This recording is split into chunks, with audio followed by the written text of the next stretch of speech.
I'm Cynthia Izaguirre in Dallas with your top headlines from North Texas. Former Dallas Cowboy Greg Hardy is out on bond after an arrest in Richardson this week. WFAA's Dia Wall digs into the latest chapter in a more than a decade-long history of allegations against him, many involving violence. Greg Hardy has been here before. The former Dallas Cowboy bonded out of the Richardson jail just after noon on Thursday after an arrest for assault causing bodily injury on a family member. According to an arrest affidavit obtained by WFAA, his current girlfriend says she called police after an altercation where Hardy pushed her, got on top of her, and put his hands around her neck. Officers noting, "I observed scratches and redness on both of her arms, consistent with a physical altercation." The affidavit reads, Hardy left in her car and was stopped by police while driving. Since 2015. Hey, Greg, can you tell us what happened? No comment. We've covered the controversial athlete and his antics on the field. Any comment on what happened today in the locker room? As well as the impact off the field. Is there no line you won't cross? Is there no crime you won't accept? Is there no behavior you will not tolerate? In 2014, Hardy was accused of domestic violence by an ex-girlfriend. The next year, picked up by the Dallas Cowboys and suspended by the league. These photos of her injuries released as controversy over his signing intensified. The criminal case was ultimately dismissed. In 2016, Hardy was arrested in Richardson on a felony charge of possession of a controlled substance. He was released on bond the next day. In Dallas, I'm Dia Wall. A controversial message in Arlington is sparking a debate over what's being served at a beloved snow cone stand. Tonight, Scoop Jefferson takes us to MC Snow Cones, a decades-old shop now caught in a dispute over food dyes and what's really in that summer treat. You may have driven past this sign on North Cooper Street in Arlington. Saw it on a Facebook post. And it's gotten lots of looks on social media, too. The sign is in protest of what's being sold right next door at MC Snow Cones, where Bonica McFarland showed us her favorite flavor. I got the Piccadilly. It's a mango-flavored snow cone. The sign claims snow cones have no nutrition, are very unhealthy, and reads, "Just say no to snow," read by customers who keep coming back. It didn't sway me one way or another. Oh, I love our customers. MC Snow Cones has been the family business. What size? Retired school teacher Lapita Hernandez You want a small? since 2001. Okay. You started, I think, with just the shaved ice. Over the years, she and her husband have expanded the menu and locations, but since the sign, It's very stressful. the couple says they feared losing customers after neighboring property owner Greg Carey erected this sign about their snow cones containing harmful synthetic dyes. And Carey says it's not just snow cones.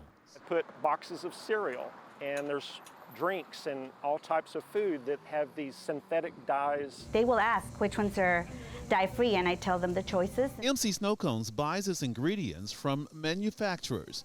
The U.S. Food and Drug Administration is phasing out all manufactured petroleum-based synthetic food dyes by the end of 2026. And they're all working on new formulas, and so once they have the new ones, we will buy the new ones. 18 months from now, that's a long time. Still, Greg, who also erected this huge cross on his lot, says when it comes to not eating food dyes, his prayer is this: Do it now. Do it sooner, not later. I do have natural flavors, and I do have dye-free. In Arlington, I'm Scoop Jefferson. It's been nearly 2 months since a shooting injured 5 people at Wilmer HS High School. The accused gunman now faces 5 charges of assault mass shooting. And for the first time, we are hearing from the teacher who was grazed by a bullet. She sat down with Brittany Moncrief. These pictures of her daughter mean more to Columbia Remix than ever before. Now I take more videos of me, so if anything does happen. Because these glasses Exactly how it was in my hands. are a reminder of what could have been. Because now that's in my mind all the time, of being like, I could not be here. A possibility she recounts every day after April's shooting at Wilmer HS High School. Dallas police say 17-year-old Tracy Haynes Jr. opened fire inside the school, injuring 4 students and a teacher. Columbia. Because if I think about how I could have not been alive, then I'm only going to spiral worse. Columbia had just finished breast pumping during lunch when she went into another classroom. That's when she says she heard several shots from the hallway. We just hear something like a pow. She says everyone got down and started crawling to a supply closet. I just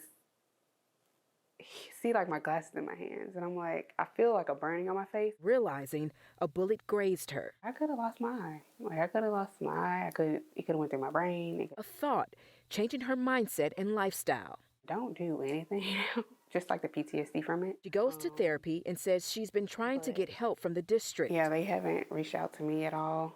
Like, they've denied my workers' comp. They denied my assault leave. They said I got deducted my pay because I haven't been at work. We reached out to Dallas ISD, who say they can't comment on personal employee matters. But Columbia says all she wants is support. I shouldn't have even been in that situation in the first place. I should have been in a safe space. Sense of safety she now finds in her daughter. I've been able to see her start to walk. A new outlook. I get to be there with her. Of just being grateful and valuing life. In Dallas, I'm Brittany Moncrief. Fort Worth was just named the best city in America. Best city for what? We promise you'll never guess. Here's Sean Giggy. Yes, Fort Worth is the best. But even if I told you this honor was tied to the city's infrastructure, you'd have no idea what road I'm about to go down. And if I told you Cutting Edge Haunted House is helping unmask this story, you still won't see it coming. What do you think Fort Worth was named the best city in America for? Architecture? Rodeo. The historical landmarks. The greenery? Best cowboys, rodeos, I'm not too sure, to be honest. Ugly looking people, scary looking people. Are you calling me ugly? Is this ugly? Fort Worth was recently named the best city in America to survive a zombie apocalypse. That is very interesting. I don't believe it. Okay, but there's research to prove it.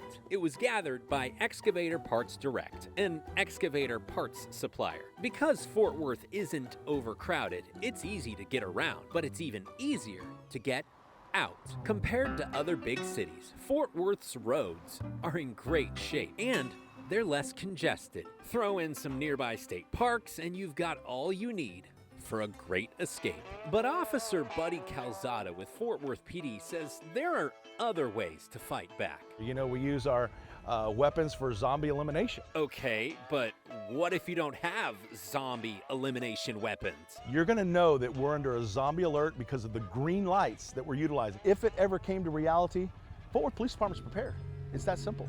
Rest assured, if all hell breaks loose, Cowtown is the place to be. And it does not surprise me that Fort Worth, Texas is #1 again. Live from Fort Worth, dead from Fort Worth, I'm Sean Giggy. I hang out a lot in Fort Worth and I love it. Those are your headlines from North Texas.